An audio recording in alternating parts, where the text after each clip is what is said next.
Thanks for having me. Absolutely. I'm so happy to have the chance to chat with you today and talk a little bit about your experience. You are relatively new on our AYF team, and so there are lots of people out there who haven't met you yet. And I'm excited for you to tell your story and just talk a little bit about the things that you've done. And let's dive right in. So, why don't you introduce yourself and just tell us how you came about joining the Merrowvista team and joining us at AYF? Yeah, sure. Thanks for asking. It's great to be included. So I'm Amy Simmons, and I'm the Director of Operations at Merrowvista in New Hampshire. And I found the AYF after over 20 years in corporate America, looking to make a change. I do have two kids, and as my kids got older, I definitely saw the need for me to change my work-life balance, but I was also very much looking for something that had more meaning to it, and that I was doing work that was of meaning and was impactful and intentional and uh, somehow improving or enriching my children's lives. And I didn't really know what that was when I started out on the journey. I just knew that I wanted to get out of corporate, and I didn't want to go from corporate to another corporate. So it took about a year, and I stumbled across a posting for the AYF in my job search in sort of a roundabout way, bit of a rabbit hole, and looked at it and said, oh, that's funny. It says it's in New Hampshire and it's very close to my house. I wonder where that is. I didn't even know we had a camp up here. So I answered it, not really thinking that anything would come of it. It was more of a curiosity factor. I was very curious about what was this place and who were these people and what did they do with these kids, but didn't really invest that, oh, they were going to answer me. And sure enough, they answered me right away, which was awesome. So then I got to engage in conversation with Julie and then Andy and a few other folks, and get to go in. And when I got to camp, it hit me that this is what I was looking for. And I had not been able to really articulate it up until that point. That I got there, and there actually was a CSP program on campus in full swing. So it was really cool because I was going around doing an interview, and I get to see them on the indoor ropes course and see them with the staff and working with them. And I thought, wow, this is exactly what I wanted. I just didn't know really how to articulate it. This is what I want for my kids. I want a place where they learn how to be their best self and go out into the world informed and brave and adventure daringly, but do it with, pride and respect for one another. And this was just the place I was like, oh my goodness, this is like you sent from above kind of thing. I was walking around that day thinking, I can't get too excited and let on that I really want this because it's just an interview. But thankfully it all worked out. I got the job. And it really has measured up to the hype. The hype that I put on it, and it is that place. It's awesome. I say it all the time. It's like a magical little bubble. I love that kids get to come here and practice being them and be bold and be brave and try new things and be in a place where they don't get judged, but they're supported. It just feels really good. And my kids have enjoyed it. My youngest loves it. She's totally bummed that camp isn't happening this year, but it's really just an incredible place. It's exactly what I used to joke in corporate and say, one day I am going to find a job and go somewhere where we prevent people from happening and we intervene in childhood. And that joke turned out to be a reality, which is, wow, it was pretty amazing. But it is an embodiment of what I want from my kids. I want them to have a broader lens, and their own capabilities and how they impact the world around them with their words and their actions, and to be aware, to look left, right, up, down, and know that you're not the only one here, and we're all connected in some way. And I feel like we do a good job of making that evident to the kids when they're around in camp or in CSP program or just working with us, which is great. Feels really good. Yeah, it's pretty Yeah. I mean, it's neat that you could see that even on your first visit, walking and just seeing the program in action and feeling feeling that sense that kids are engaged and they're working hard and they're, working together, and there's just a positive atmosphere. And it sounds like that piece really came through. And then to be able to see it from the lens of a parent as well, I think your experience changes so much when you have your own kids having that experience, and you want that for them. And how did you navigate that, experience of having your kids come to your new workplace? And it's a really good question. It was interesting because in the beginning, I have two, a 13-year-old and a 10-year-old. In the beginning, the 13-year-old was all about wanting to go to camp. And then when it came right down to it, she was very afraid on the first camp and ended up not making it. And the 10-year-old, who had been very, very quiet and not sure if she was going to do it, ended up thriving. So I have one that cannot wait to get back and one that I think wants to go, but she's got to work on over some of her own hurdles in order to get there. But she does still want to be in the place. It's just going to be, I think, a different path to get there. As a parent, having a child at your workplace, that was a totally new experience. Yeah. I did find myself not really knowing how to manage that and actually looking for guidance from my fellow professionals who administer camp on a regular basis, and tips and tricks from the other parents that were more experienced than I about should I be visible or should I not be visible? Like, where should I be? When should I be? And thankfully, they were all full of really good info, and it worked out. So we had a nice balance of mommy got spotted and nobody wanted to go home with me that night. So it was okay. And now I think we've crossed that hurdle, and now we just can't wait for camp to start again. I think well, it is sort of tricky. You're all having your own experience, and figuring out how to do it. And you work there and they're having this powerful experience. And, but it sounds like you kind of found your way and navigated through that, where each person's getting what they need. And then, they have. I had to keep reminding myself that. I will say the first couple of nights I was like, oh, should I take her home with me? And then, no, I don't want to interrupt what's happening, because she really is, like, from a distance, you can see it happening. And it was exactly what I wanted. I just had to remind myself that this is what you wanted. You got it. Like, just go home. Yeah. And it was good. It was great. Yeah. She struggled, but she's supposed to, right? Like, there are some, you're supposed to struggle through things and work through stuff. And it really did. I saw her grow.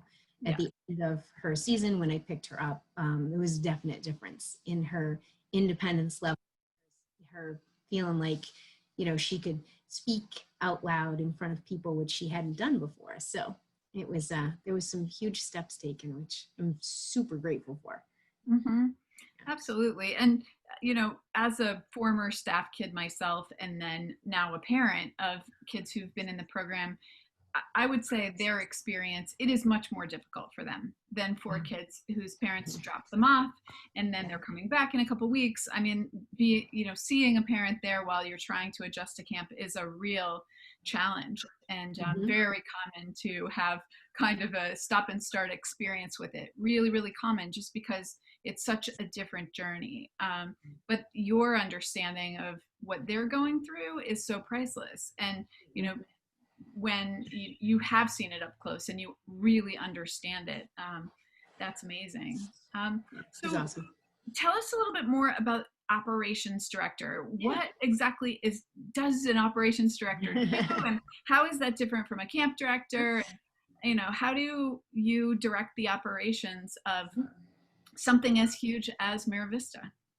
Yeah, so operations, we were just having this conversation yesterday, actually, reminding the operations crew that not only do we have an incredibly beautiful facility and all these gorgeous acres, but we spend a lot of time and intention keeping it that way, so that it's in its pristine, presentable condition when folks arrive on camp, and the kids can thoroughly enjoy every inch of it uninterrupted, because it is in tip-top shape to run.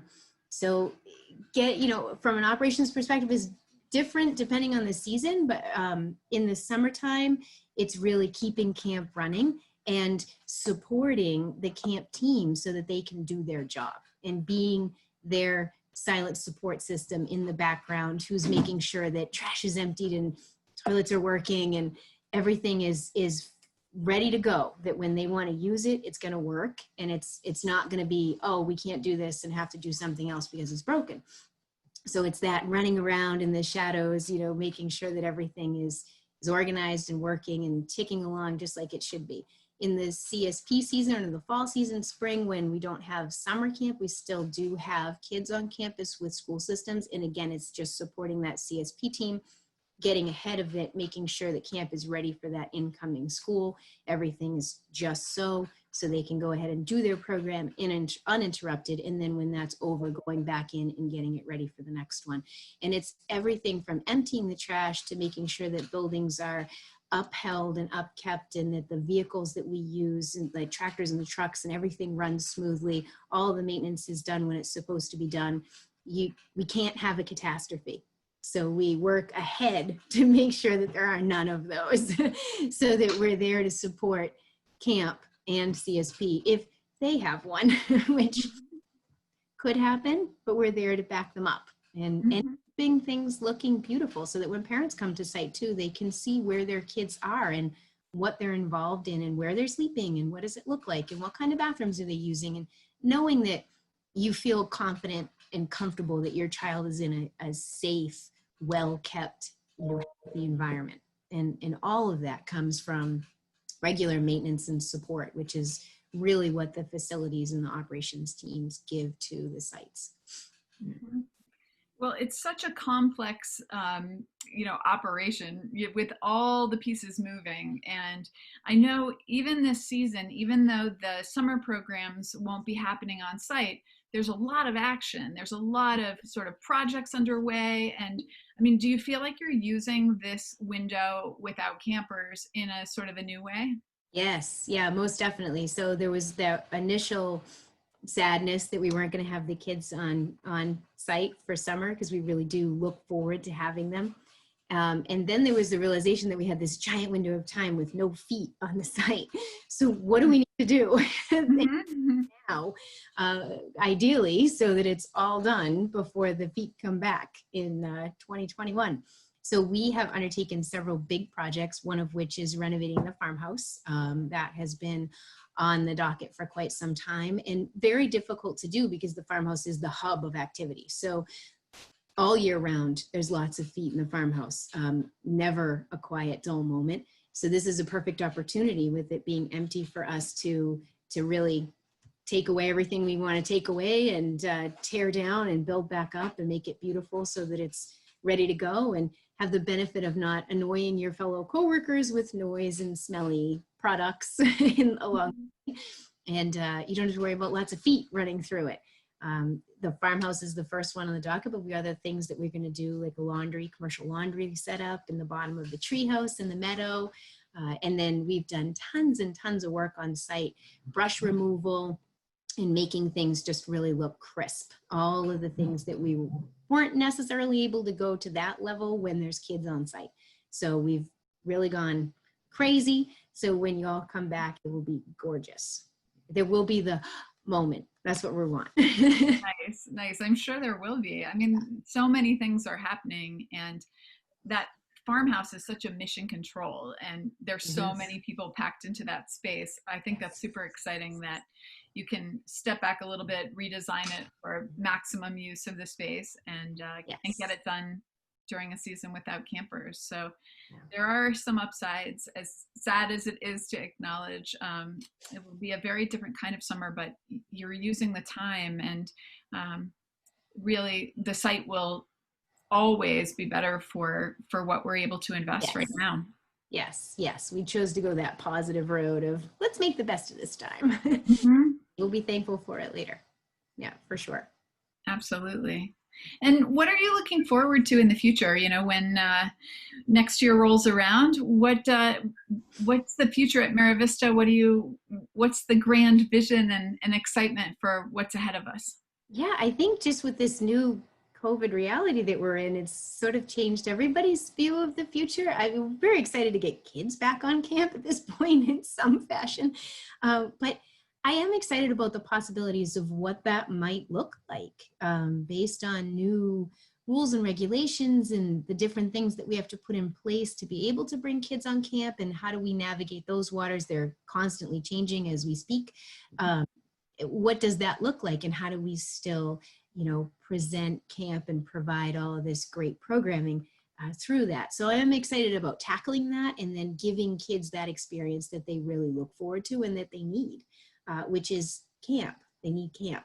So I'm excited about those possibilities, and the things that we've done to camp physically they're just great enhancements. It'll be great to see how those are received and how that enhances things going forward. And there's all kinds of possibilities for new programming, and we have a new composting system that we're going to put in, and a garden that we've planted, and things that we are expanding on that we hadn't really done successfully before. So we're looking for this to be the year that that's successful. So there's some definite possibilities on the horizon there with those things. So, and involving the kids from an educational aspect. So we're excited about all of that. So there's a lot of things still to come.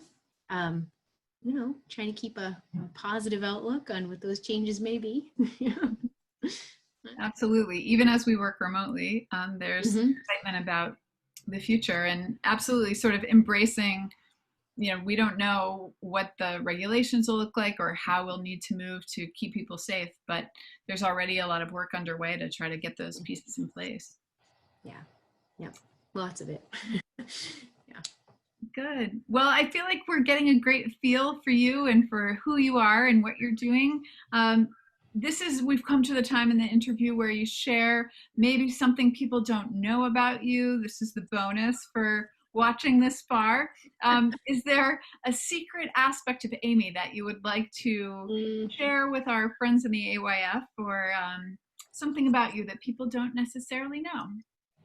I think some of my coworkers at Merrowvista may know, but prior to working in corporate America, I worked in public service, and I was a certified sign language interpreter for American Sign Language for the state of Massachusetts for many years. So bilingual, you want to call it that. So that's kind of it seems like it was a deviation from corporate, but now I feel like I've kind of gone back down that path of more of a public service and working with folks in sort of a human services aspect. Is where I started anyway. Yeah, I did not know that. I did not know you were a sign language interpreter. That's so awesome. Yeah. So well, we can bring the deaf community to camp. Yeah, that would be wonderful.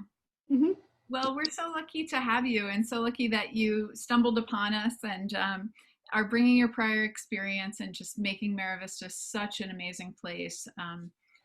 People really are going to have that moment, as you're saying, when they come back on site and have been away, missed the season, coming back. It's that, wow, I didn't remember it was this gorgeous. And, little do they know the labor of the whole team. I'm hoping. working for the whole year. But no doubt that moment will come. And I'm really grateful for all your hard work. And it's fun to have you on the team and to get to know you. So thank you. Thanks, Liz. This was a great honor to get to do this. It was a lot of fun. Thanks for thinking of me. Absolutely. I'm so glad you could join me and get to know AYF. And it's a wonderful organization, as you can see, and we're lucky to have you. Thank you. All right. Have a great afternoon. Thank you. You too.